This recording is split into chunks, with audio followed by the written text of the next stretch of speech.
안녕하세요. 네, 저는 하우패스 학원에서 감정평가사 민법을 담당하고 있는 이찬석이라고 합니다. 자, 오늘은 제가 공인중개사 시험을 준비하셨던 여러분들이 간평사 시험을 준비할 때 어떤 점을 주의해서 이렇게 공부를 하면 좋은 것인지, 이 공부 방법에 대해서 간략하게 좀 설명드리고자 하는데요. 여러분들 공인중개사 시험 이미 보셨으니까 민법은 굉장히 좀 익숙해져 있지 않나 이런 생각이 듭니다. 그리고 다른 모든 과목들보다도 아마 민법이 가장 접근하기 쉽지 않을까. 그러니까 지금 저한테 이제 민법 강의를 들으신 분들 중에서도 이제 공인중개사 들으셨던 분들도 꽤 많이 계시는데요. 그런 분들은 굉장히 좀 쉽게 좀 접근을 하세요. 그리고 시험 범위를 생각해 보더라도 굉장히 많은 부분 중첩되기 때문에 민법은 좀 상당히 짧은 시간을 투자해서 굉장히 효율적인, 높은 득점을 얻을 수 있는 과목이다.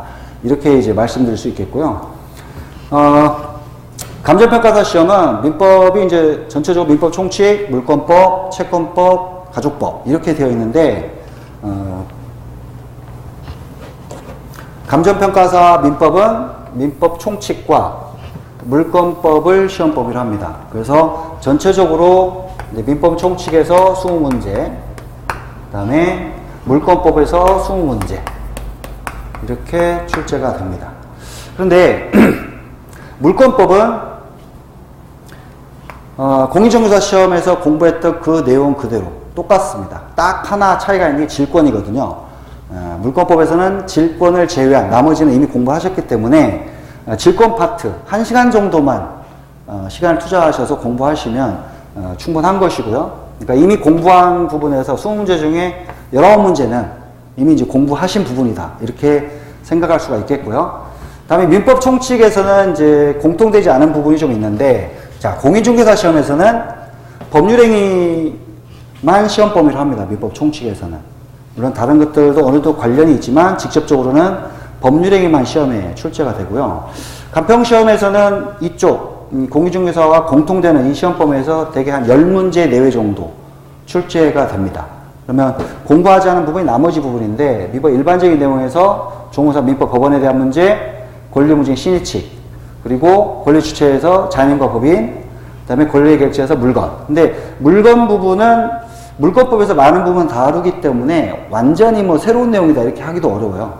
그래서 절반 정도는 이미 이제 공부한 내용이다 이렇게 볼 수 있는데, 하여튼 요 부분, 그리고 법률행위 끝나고 민법 총칙 뒷부분 155조부터 161조까지 기간에 관한 규정이 있고요. 맨 마지막에 소멸시효가 있습니다. 그래서 요 부분을 이제 공부를 하시면 되는데, 그러니까 법률행위가 10문제 정도 출제가 되거든요. 그러면 당연히 나머지 부분은 이제 한 10문제 정도, 10문제 내외가 되겠죠? 그러니까 전체적으로 말씀드리면 이미 공기중개사 시험에서는 감정평가사 시험의 시험 범위에서 거의 한 30문제 정도, 30문제 정도는 이미 공부한 부분이다 이렇게 생각하시면 되고, 문제수로 따지면 한 10문제 내외 정도, 이 정도만 추가적으로 공부하시면 됩니다. 그러니까 굉장히 좀 짧은 시간으로 할 수 있다는 걸 알 수 있겠죠? 네. 전체적인 이제 시험 범위는 이렇고요. 공부 스케줄을 좀 잠깐 말씀드리면, 우리 지금 학원에서 감정평가사 그 강의는 맨 앞에 기본이론, 객관식, 그다음에 최종점검, 마무리 이 순으로 쭉 스케줄을 가게 되는데요. 기본이론에서는 제일 많은 시간을 할애하는 부분인데, 아까 말씀드렸듯이 이미 그 중개사 시험에서 많은 부분을 공부했기 때문에 이제 공부하지 않은 부분, 그걸 보충적으로 하는 정도면 충분하지 않을까 생각이 되고, 3시간에서 3시간 반 강의 분량으로 따졌을 때 한 6회 정도, 6회 정도를 하시면 빠진 부분을 다 이제 공부를 할 수가 있고요. 객관식 강의 가게 되면 여기 6회인데 6회까지는 안 되고 객관식 좀 짧기 때문에 한 5회 정도, 이 정도 하시면 됩니다. 이 정도 하면 되고, 근데 이제 마지막 단계에 가게 되면 이제 전체 12회 분량으로 이제 최종 점검 강의를 하게 되는데요. 이 부분은 그래도 전에 이제 공부를 하셨더라도 감정평가사 시험에 비슷한 면이 많습니다만, 공부하셨던 부분도 감정평가사 시험에서 좀 자주 출제되고, 뭐 거기에 이렇게 특화되어 있는 이런 것들도 있으니까, 그리고 시간이 좀 지나서 좀 잊어버린 부분도 있고, 그러니까 전체적으로 한번 그냥 쭉 들어주시는 게 좋지 않나 생각이 되고요. 이건 총 12회 분량입니다. 그리고 맨 마지막에 4회 정도 분량으로 해서 아주 빠르게 강의를 진행합니다. 시험에서 이미 중개사 시험에서도 보시면서 기출문제 많이 보셨을지 않을까 생각이 드는데, 예, 시험에서 중요한 부분들이 계속 반복적으로 출제되는 경향들이 있거든요. 특히 이제 간평사 시험에서도 자주자주 출제되는 부분들이 있습니다. 그래서 맨 마지막에 4회 분량으로 빠르게 이제 중요하고 핵심적인 부분을 훑고 지나갑니다. 그래서 요 정도를 들으시면은, 뭐 충분하지 않나 이런 생각이 되고, 그래서 강의 횟수로 치면은 뭐 한 27회 정도, 20 정도, 시간으로 따지면 60시간 정도면 되고요. 뭐 복습 시간은 이미 뭐 많은 부분을 공부했기 때문에 뭐 한 요 정도 투자하시면, 그래서 전체적으로 한 100시간가량 뭐 요 정도 투자를 하시면, 뭐 간편평가사 시험을 위한 민법은 뭐 충분한 대비가 되고, 그래서 목표 점수는 80점 이상.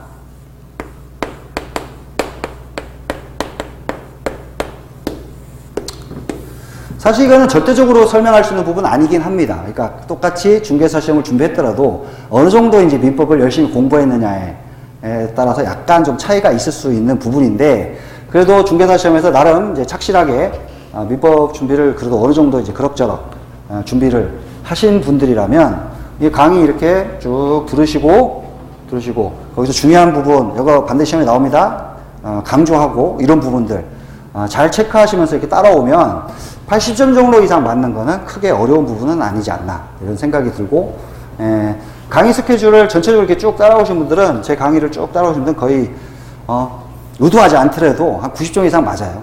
근데 최소한의 시간, 요 정도 시간을 할애를 한다면 뭐 못 맞아도 한 80점 정도 맞는 거는 크게 어렵지 않는 부분이라고 생각이 됩니다.